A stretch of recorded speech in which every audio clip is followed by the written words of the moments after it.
When doing a chorale or any other polyphonic composition, we have to keep thinking carefully about the melodic motion of each line or voice or part. For each melodic interval from one note to the next, we have to keep track of whether it's 1, up or down, 2, whether it's by step or by leap, 3, whether the interval is consonant or dissonant, 4, what are the scale degrees, for example, leading note to the tonic. And then we consider the overall shape or contour of a whole phrase or of a whole melody, which might be gradually descending or in several arches. Let's now go through each of those things in turn before looking at a particular chorale tune. First, we've got ascending versus descending motion, or up and down. Sometimes it's suggested that ascending motion builds tension and descending motion provides relaxation. But tension is also to do with many other things such as harmony and dissonance.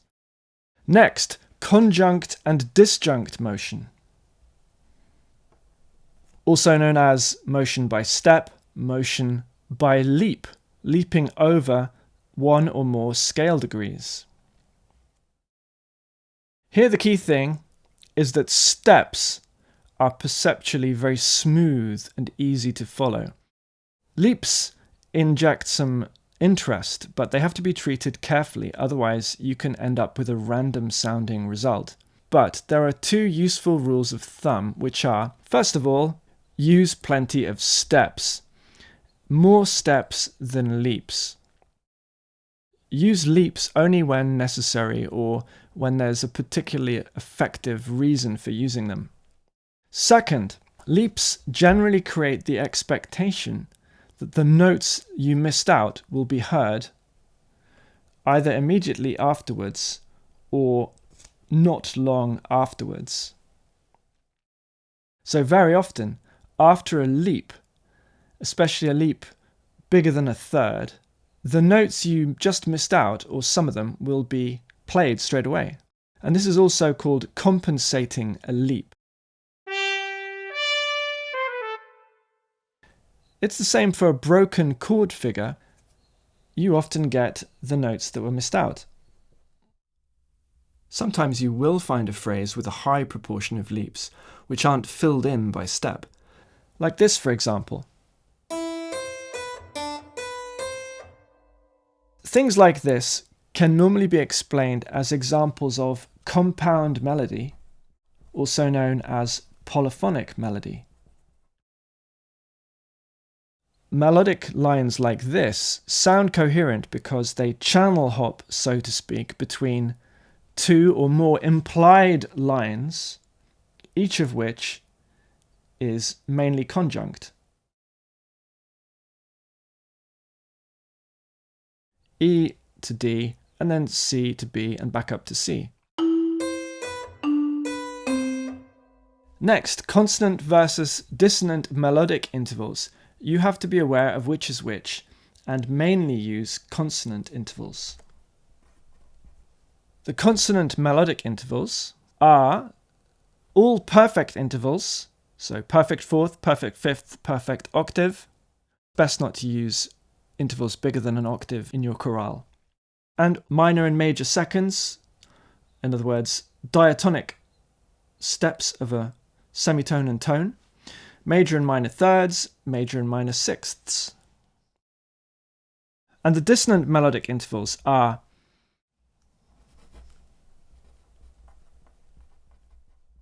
all augmented and diminished intervals, and any seventh or ninth, even if it's major or minor.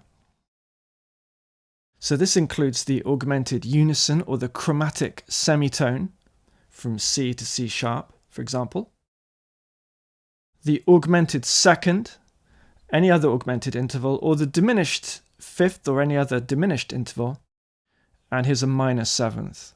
And in the Palestrina style, these intervals would be avoided But in Bach's style, they can be used as long as they resolve, meaning that there'll be a third note immediately afterwards or shortly afterwards. And this third note, this extra note, will seem to resolve the tension created by the slightly bizarre interval. In general, augmented intervals and major sevenths, but especially augmented intervals, will resolve by step in the same direction. So after C, C sharp, you'll expect a D. And after C to D sharp, you'd expect an E. And so on. Diminished intervals and minor sevenths will tend usually to turn around and resolve inwards. So after a descending diminished interval, we'll turn around and go up. And after a minor leap, it's likely we will change direction as well.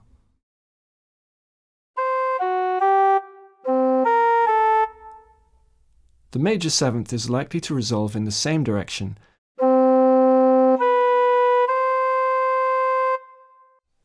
And sometimes it could be that you get extra notes before the expected resolution note. For example, you might go and throw in some decorative notes by step, usually, like this. In a chorale, diminished intervals are somewhat common, especially the diminished fifth, or sometimes the diminished fourth in a minor key. Augmented intervals are less common, and you should definitely avoid the augmented second, and therefore avoid using the harmonic minor scale. The augmented unison is okay, provided you go up another semitone. And in fact, some chorales in the inner parts have little chromatic scales like this. Now, with regard to degrees of the scale, and this symbol means the degree of the scale, the main thing to bear in mind is that some degrees are regarded as stable and others tend to be active. That is, they tend to make you expect motion towards a more stable degree. And it depends somewhat on the harmony that you're using at a given moment. But in general, the tonic is the most stable degree, and it's what you normally expect at the end of a melody, followed by the dominant and the mediant. In other words, the tonic triad notes. And the other degrees, to some extent, tend to create an expectation that they're about to resolve to one of these stable degrees, if not immediately, after some postponement. And in particular, the leading note often strongly makes you expect a resolution up to the tonic, especially if you go up a scale all the way and then stop at the leading note. You will create the expectation of the tonic note. But not always, otherwise you could never have a descending scale, so the leading note doesn't always have to go up. So again, this is only a rule of thumb and not something you must always do after every note. For example, there are many reasons why you might leap from one active degree to another.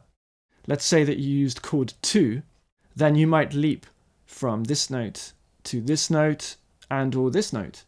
It's also important to realize that a normal melody, or indeed bass line, or indeed a harmony part, will tend to be shaped around the most stable tonic triad degrees as the main pillars of the melody. For example, let's take Somewhere Over the Rainbow. This is structured around a low tonic and a high tonic, and the tune starts with an octave leap, somewhere from the tonic to tonic, and then the rest of the tune gradually descends again.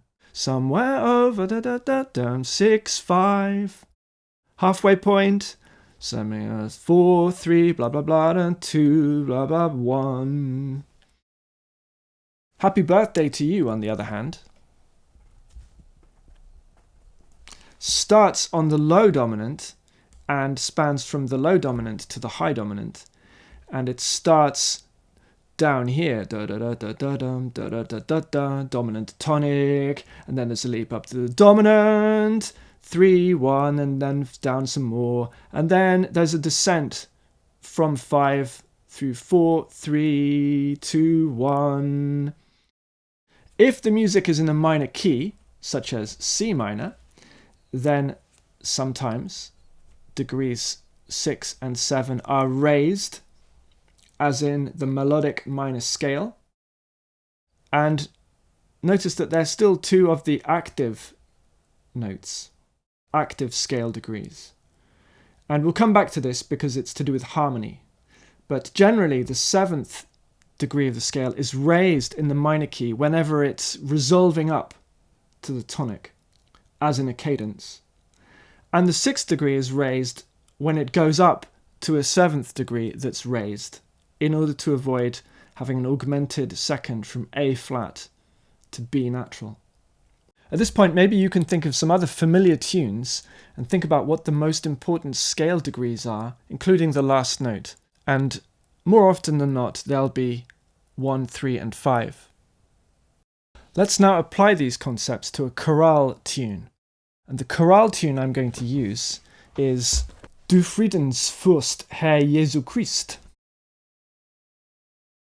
or Thou Prince of Peace, Lord Jesus Christ, which is Chorale 42 from Riemenschneider, and it's from the cantata Halt im Gedächtnis Jesum Christ, which is BWV, Bach Work Catalogue 67. As usual, this tune is in the soprano voice.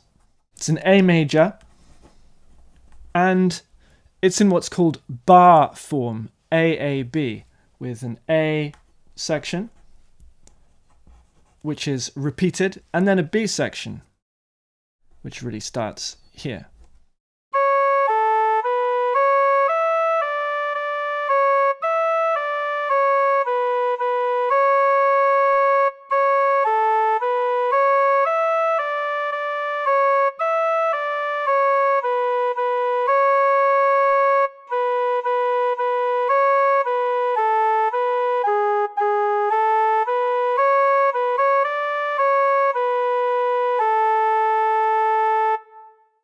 And there are 4 phrases, 1, 2 in the A section and 1, 2 in the B section. And this melody is entirely diatonic. It's got no chromatic notes. So let's go through our concepts. Ascending and descending motion is roughly balanced. There are a couple more descending steps than ascending ones. And with regard to conjunct and disjunct motion, this tune is extremely conjunct. It's only got 4 skips of a third.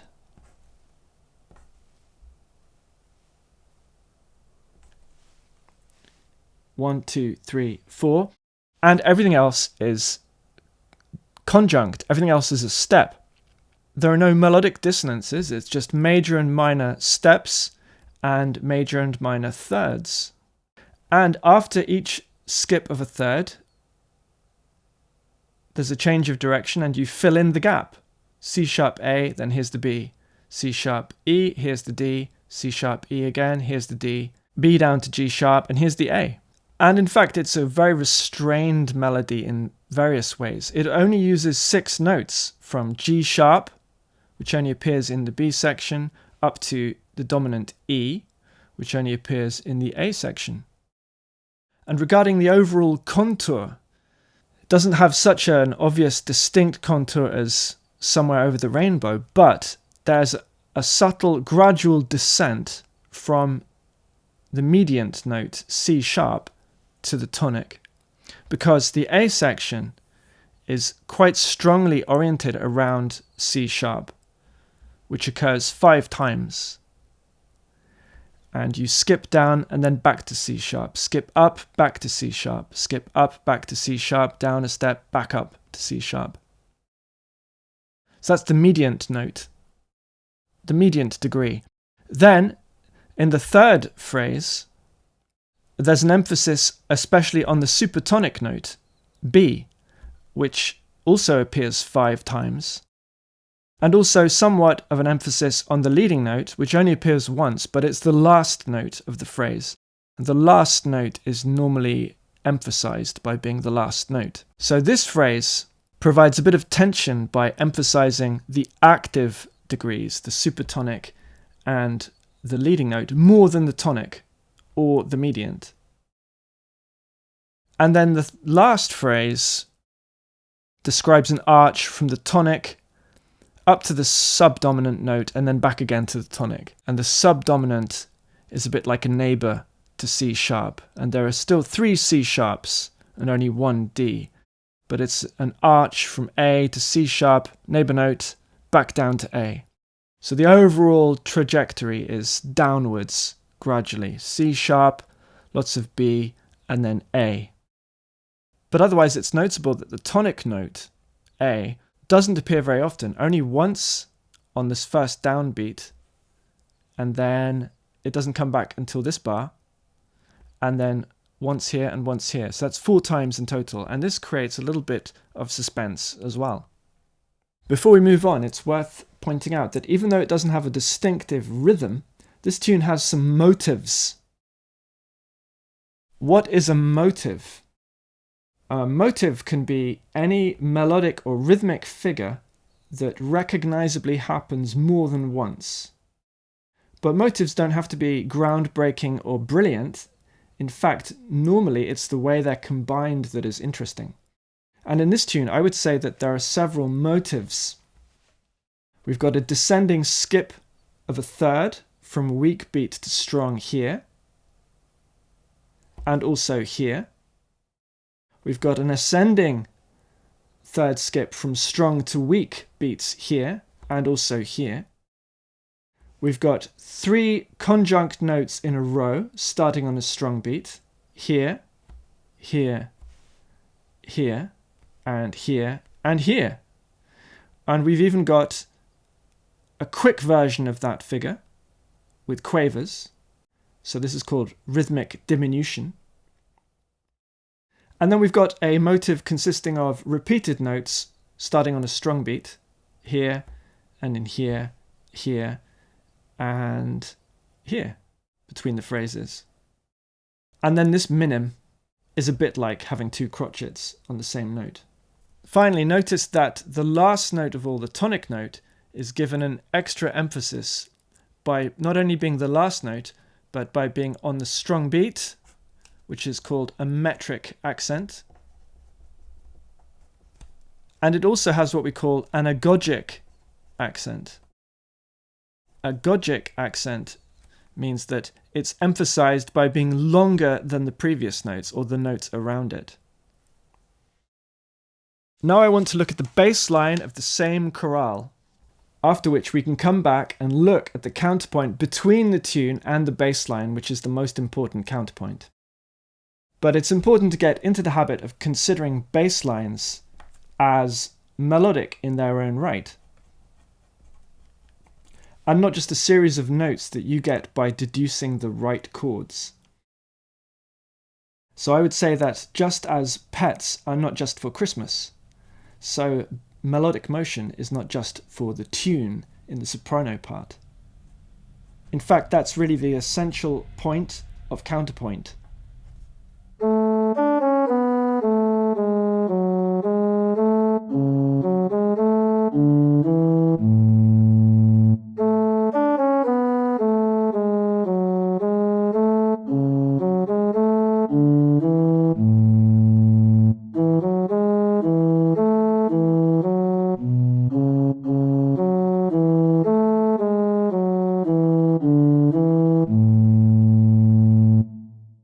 So here's the bass line presented on its own, so you're not tempted to think about counterpoint for the moment. It's again entirely diatonic, and it includes only consonant intervals. It has a wider range than the tune, which is normal, from the low A, twice, up to the subdominant note D, which is more than an octave of range, octave and a fourth. It's also more disjunct than the tune. There are more leaps, especially here. And this is common in bass lines, partly for harmonic reasons. But look, most of the leaps are followed by a change of direction, as I mentioned, or compensation of the leap. For example, the opening one, upper fourth, and then fill in the gap. But not all of them. For example, after this leap, slightly dramatic leap down to C sharp, we change direction, but we don't fill the gap. And then after this leap up to F sharp, we keep going in the same direction up to the tonic. And this means that we've missed out the notes D and E. But look, here they are, D, E, A. Moreover, this figure sounds fine and normal because really it's a broken chord, C sharp, F sharp, A, with a passing note. And this is why this sounds coherent. Then we've got a gap from the tonic to the dominant. And this isn't so important, partly because this A belongs to this phrase and this E belongs to the next phrase. Nonetheless, we can say that the missing B, C sharp, D arrive here and then here. But at this point, the bass is at its most disjunct. We've got skip of a third, fourth, fourth, and then a step, and then down a fifth. But look, it's an example of compound melody because the G sharp and the A belong together, and the two E's are the same note, so they belong together. And then that's followed by a step. And this F sharp is the note that was missed out in this bar. So we're constantly filling in the notes that we missed out. And the overall contour of this bass line is that the A section and the B section both start in the higher register and end on the lowest note, which is the tonic, unsurprisingly because it's a cadence in each case. And they have the same pattern at the end, which is a very normal cadence pattern. Subdominant note, tonic note. Subdominant, dominant, tonic note.